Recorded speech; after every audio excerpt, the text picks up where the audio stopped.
So now we have seen the muscles around the nasal opening. Now let us see the muscles around the mouth. So now let us see the muscles around the mouth. First, orbicularis oris. Orbicularis oris is present over here. It comprises of 4 quadrants. Each quadrant consists of big peripheralis and small pars marginalis. Big pars peripheralis means the fibers arising from other parts, and small pars marginalis means it is present over here. So how it is originating means pars peripheralis, that is the fibers from other regions, compresses of extrinsic fibers converging to modiolus. Modiolus means this part, the end of the lips. These two parts are known as modiolus. So the extrinsic fibers arises to this modiolus, where this forms a triangular sheet right over here going to each lip. Then pars marginalis, these fibers arises from the modiolus, and the fibers arising from these two modiolus is known as pars marginalis. Now where it is inserted is, now we can see the triangular sheets go to each lip where these fibers interdigit with opposite side fibers. So the fibers from these regions moves along this opposite part and it will be interlocked at this part, that is interdigitate with opposite side fibers. These fibers extend to vermilion zone where these interdigitate with the fibers of the opposite side.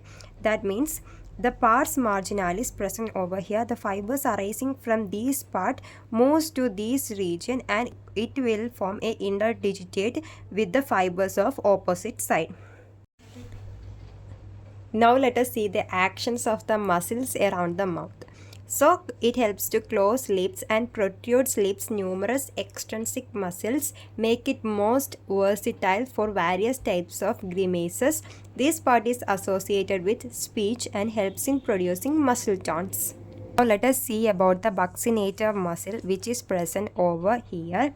So buccinator, the muscle of the cheek. So it has 3 fibers, that is upper fiber, middle fiber and lower fiber. Now let us see where it is originating and how it is inserting.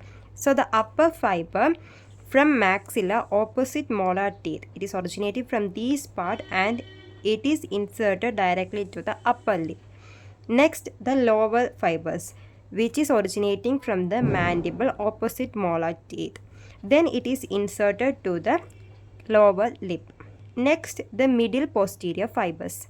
So the middle posterior fibers, it is also divided into 2, that is upper fiber and lower fiber. Middle posterior fibers from pterygomandibular raphe. So pterygomandibular raphe is present over here and it is attached to the pterygoid hamulus.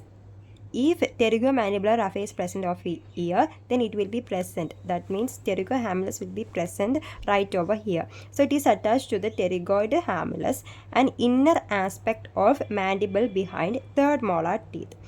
And how it is inserting is middle fibers decussate. That means it will cross over. That upper fibers of the middle posterior fibers go to the lower lip and lower fibers reach to the upper lip.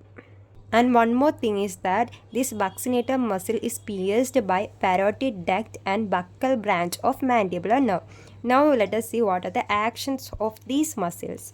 So it flattens cheek against gums and teeth, prevents accumulation of food in the vestibule. This is the whistling muscle. Now let us see about levator labii superioris alequionaci. It is present over this region, levator labii superioris alequionaci. So it is originating from the frontal process of the maxilla and it is inserting to the upper lip and the alar process of nose. So alar region will be over here and the second part will be inserted to the upper lip.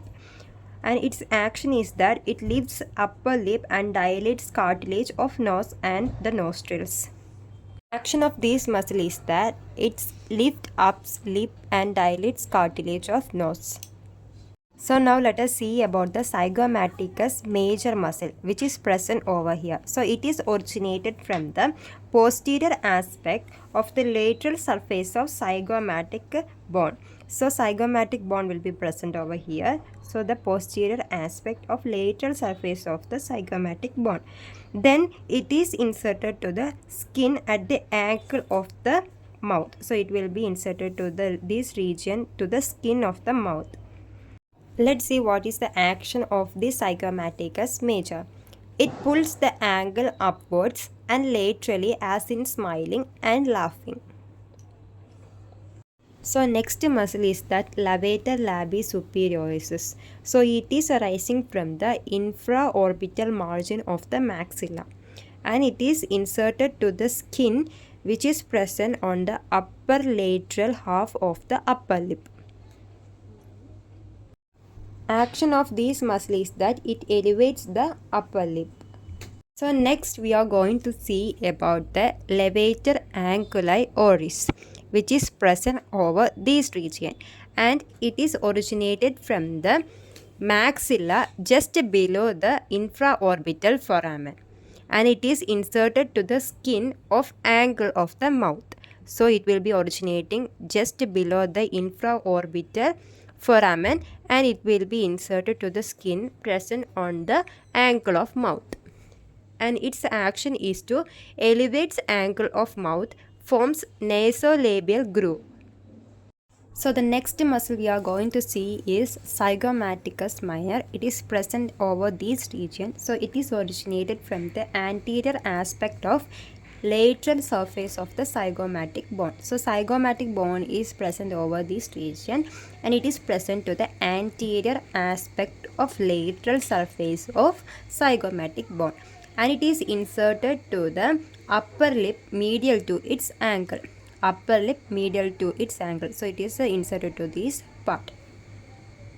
Then what is the action of these muscle is that it elevates the upper lip. It elevates the upper lip. So next we are going to see about depressor anguli oris, which is present over here. So it is originated from the oblique line of mandible below the first molar, premolar and canine teeth. So we know that in mandible there is a oblique line over here. So this muscle starts from the oblique line of mandible below the first molar, premolar and canine teeth, and it is inserted to the angle of mouth and fuses with the orbicularis oris. So it is inserted to the skin at the angle of mouth and fuses with orbicularis oris. The action of this muscle is that it draws the angle of mouth downward laterally. So the next muscle we are going to see is depressor labii inferioris. So you can see this part here, and depressor labii inferioris, which is inserted to this part.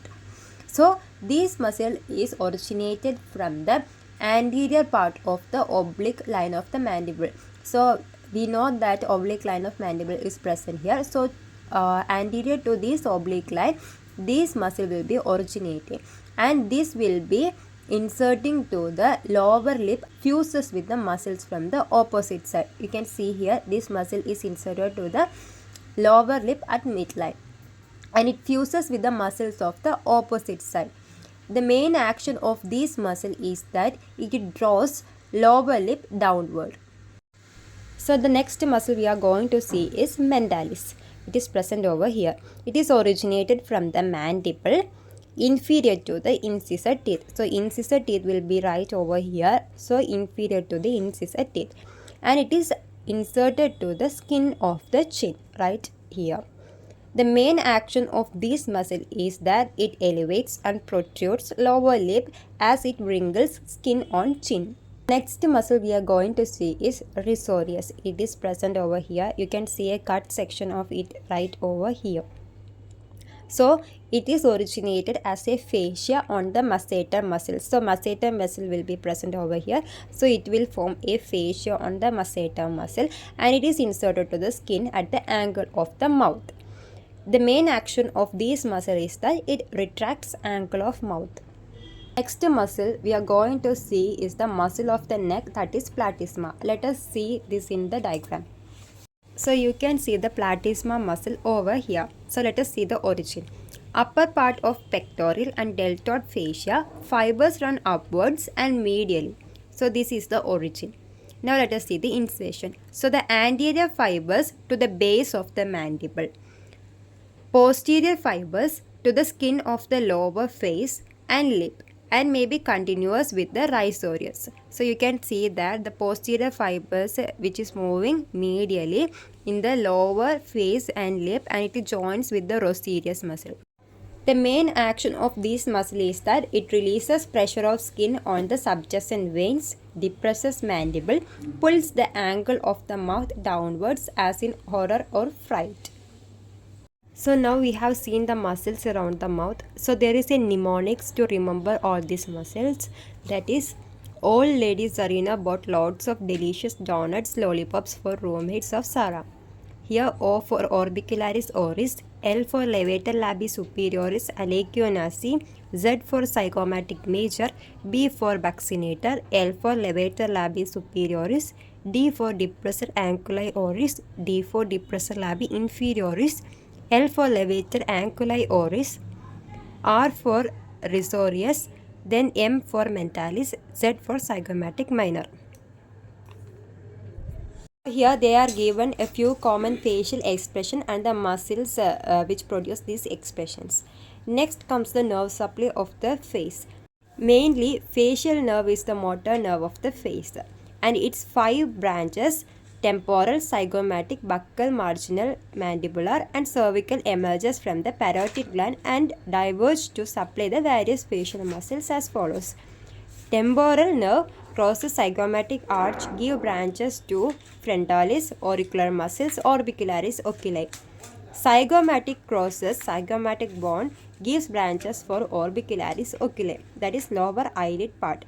Then buccal supplies muscles of the cheek and upper lip.